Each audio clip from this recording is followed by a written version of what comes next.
J'observais attentivement lorsque l'agneau rompit l'un des 7 sceaux, et j'entendis l'un des 4 êtres vivants qui proclamait d'une voix retentissante comme le tonnerre. « Viens et vois !» Je regardai, et voici, surgit un cheval d'une blancheur éblouissante. Celui qui le chevauchait tenait un arc redoutable.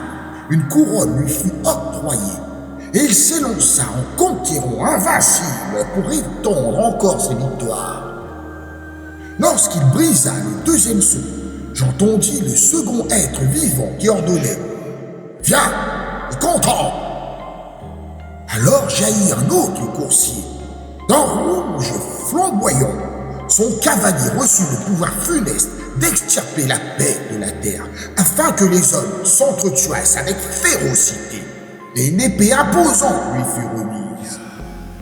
Quand l'agneau rompit le 3e sceau, j'entendis le 3e être vivant qui commandait « Viens !»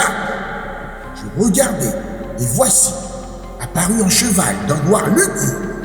Celui qui le montait tenait une balance précise dans sa main.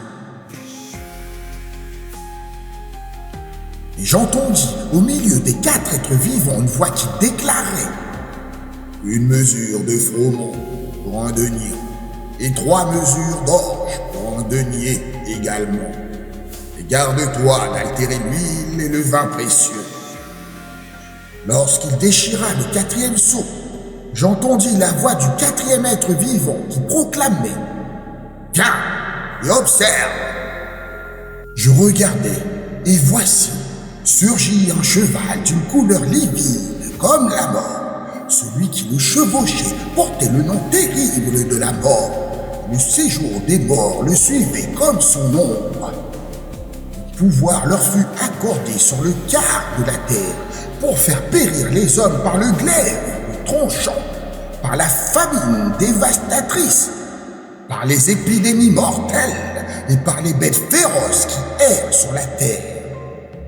Quand l'agneau déchira le 5e sceau, j'aperçus sous l'autel sacré les âmes de ceux qui avaient été immolés pour leur fidélité à la parole de Yahweh et pour le témoignage inébranlable qu'ils avaient rendu. Elle criait d'une voix puissante, implorant « Jusqu'à quand, ô Maître, saint et véridique, tarderas-tu à rendre justice et à venger notre sang versé sur les habitants de la terre ?» Une robe d'une blancheur immaculée fut donnée à chacune d'elles, et il leur fut enjoint de patienter encore quelque temps, jusqu'à ce que soit complet le nombre de leurs compagnons de service et de leurs frères qui devaient connaître le martyre comme eux. Je contemplais la scène lorsqu'il rompit le 6e sceau, et voici, un séisme colossal ébranla la terre. Le soleil s'obscurcit comme un sac tissé de crin. La lune entière prit l'apparence du sang.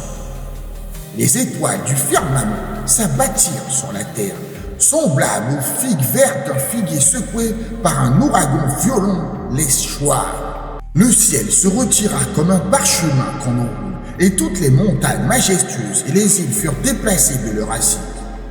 Les monarques de la terre, les grands dignitaires, les chefs militaires, les opulents, les puissants, tous les esclaves et les hommes libres se dissimulèrent dans les cavernes profondes et parmi les rochers escarpés des montagnes. Et ils suppliaient les montagnes et les rochers. Écroulez-vous sur nous et dérobez-nous à la face de celui qui siège sur le trône et à la colère foudroyante de l'agneau. Car le jour grandiose de leur courroux est advenu, et qui pourrait subsister face à leur jugement?